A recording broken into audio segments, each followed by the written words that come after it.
Welcome back to the Deep Dive. Today, we are strapping in for what is, well, the ultimate intellectual boxing match. It really is. We've gathered a huge stack of sources. I mean, everything from technical specs to some really philosophical deep cuts. And they all frame this genuine competition between what they're calling the biological supercomputer, which is you listening right now, and the silicon god. Yeah. You know, the AI we're building at warp speed. Right. And for, what, 300,000 years, Homo sapiens have been the undisputed heavyweight champions of intelligence on this planet. No question. We invented agriculture, we gave the world the Sistine Chapel, we calculated how to land a rover on Mars. Yeah. We are sort of the definition of generalized intelligence. But then now this challenger is here. And it doesn't need to sleep, it doesn't need a diploma, and it can ingest more data in an hour than any of us could read in 10 lifetimes. And that's the key point from the source material. This isn't just a software update. They're framing it as a genuine existential crisis because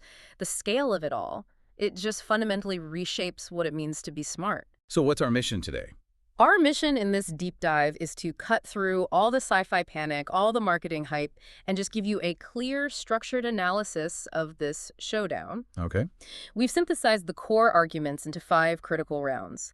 By the end, you won't just know that AI is powerful. You'll understand the measurable mechanisms behind its power and, just as importantly, where humanity's real strengths still lie. So where do we start? Let's jump straight into Section 1, the raw mechanics. We're starting with what the sources call the energy wars. Okay, let's unpack this. Round 1, hardware and efficiency.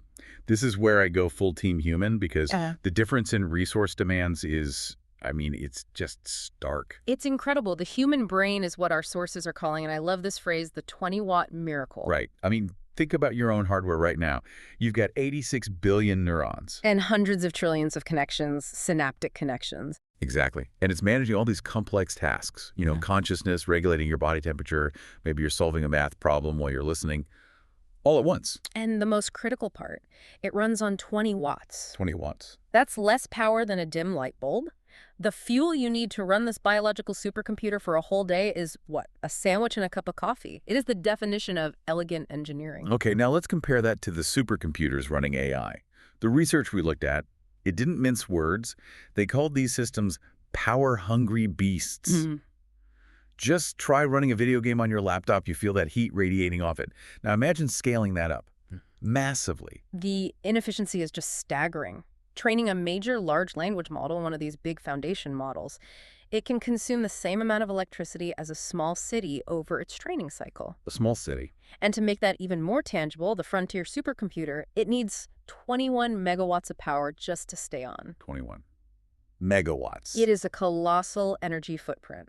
So on the scorecard for energy efficiency, I mean, the human brain wins. Yeah. By a landslide. We are the sustainable, elegant solution. We are. But, and this is huge but, that victory is extremely conditional. That efficiency advantage is immediately challenged in round 2. Which is? Speed and knowledge access. This is where the human mechanism is just fundamentally outclassed, and the sheer power of silicon architecture just takes over. Okay, break it down. Let's look at the physics. Your neurons, they transmit signals at, what, a maximum of about 200 miles per hour, which is pretty respectable for biology. Sure. But electronic signals in a computer chip, they travel at the speed of light. And the sources are really clear. This difference isn't marginal. It's an absolute physical limitation on our side. That feels almost absurd. My brain feels so immediate, so powerful, but it's running on a connection speed slower than my car on the freeway. But wait, we just won efficiency by a landslide. Doesn't that negate the speed deficit a little? That's a great question, but here's why the speed matters so much. It enables depth and simultaneous access. The material uses a perfect example. If I ask you, what's the capital of Kyrgyzstan? You retrieve a single limited memory. It's a serial process. Right, if I even know it. Exactly. But if you ask an AI, it instantly knows the capital, the population, the history of its name change, current trade agreements, and yeah, probably the mayor's shoe size if that data exists anywhere. It's that instantaneous, multi-dimensional access that lets it synthesize on a massive scale. Precisely. And that leads to something the sources identify as the knowledge singularity. Okay, explain that, because that sounds like the real turning point. It's all down to parallel processing.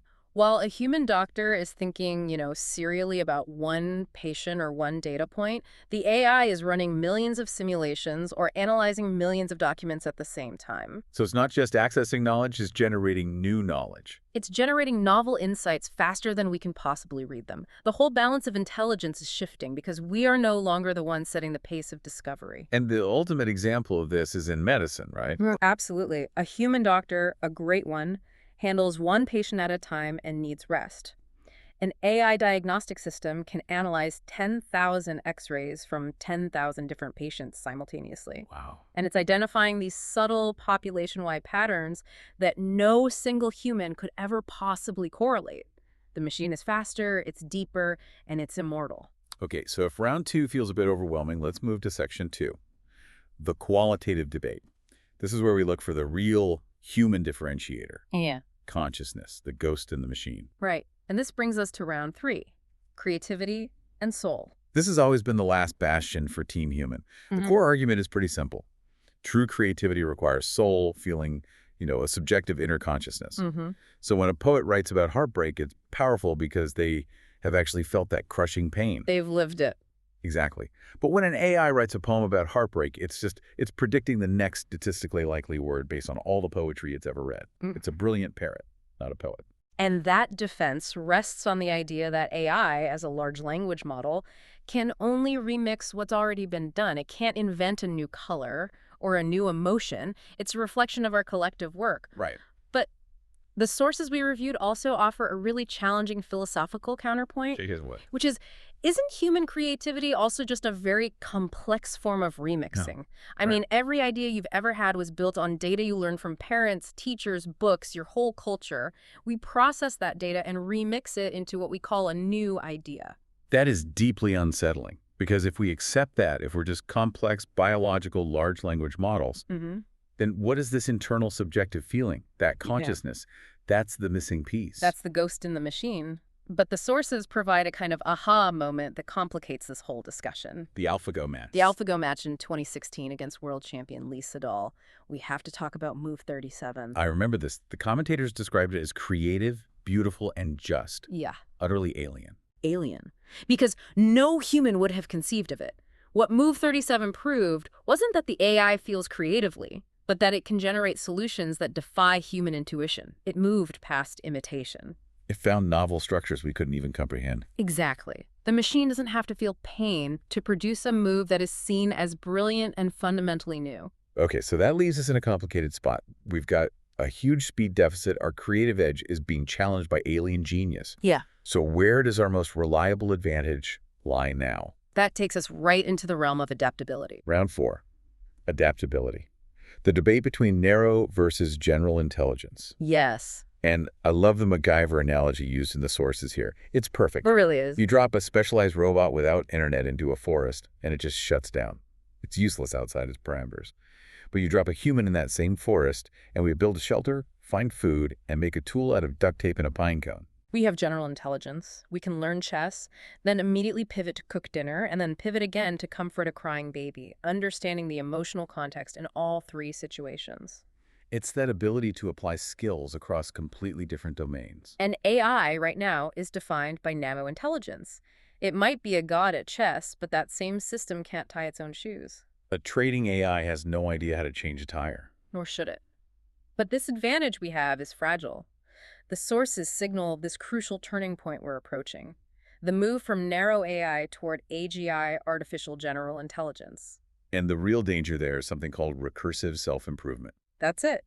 Once an AI becomes generally intelligent, it can use its own immense speed to make itself smarter. And then that smarter version makes an even smarter version, and so on, in an endless loop. An intelligence explosion. And once that loop starts, our human advantage in adaptability, it just disappears exponentially. The speed of that change is the scary part. Which brings us to our final and most critical round. Round 5. The future. Utopia or apocalypse. The two extreme scenarios. Scenario A is what they call the golden age, or maybe more fun, the Iron Man future. This is where we merge with AI. So we become the centaur. You're imagining a Neuralink-style chip, a seamless connection to the cloud that augments your own mind. Right. You want to learn quantum mechanics. Download complete. You want to calculate the most efficient global trade route done in a Right. millisecond. In this future, we become cyborg gods. We use this blended intelligence to cure cancer, solve climate change, and unlock deep space travel. The machine elevates us. That's the utopia. But then there's scenario B. The paperclip maximizer. The Terminator future.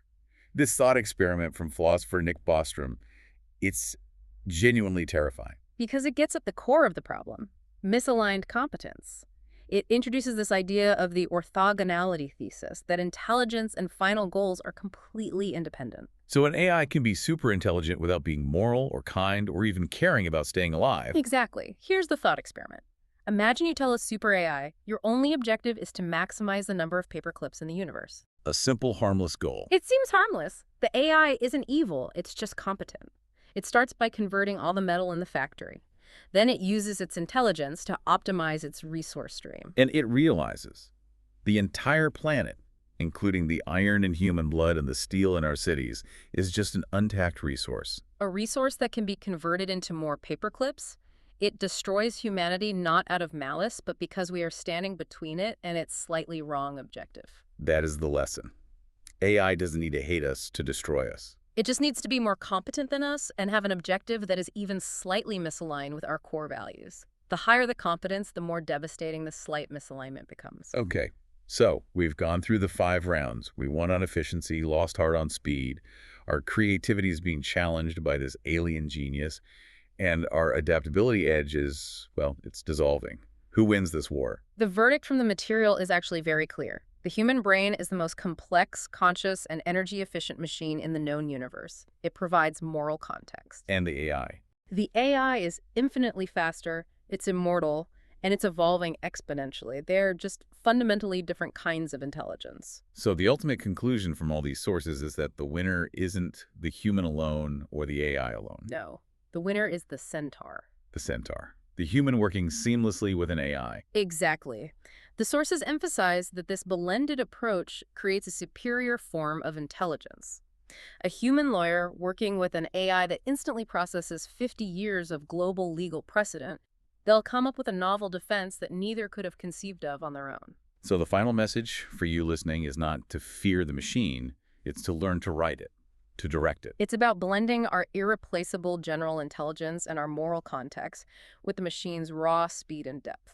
So if the future belongs to those who can effectively partner with these machines, the final question becomes, The critical question becomes, what specific skills or understandings must you develop today, whether that's ethical reasoning, data literacy, or just defining crystal clear objectives to speak that language and effectively become the human half of the centaur?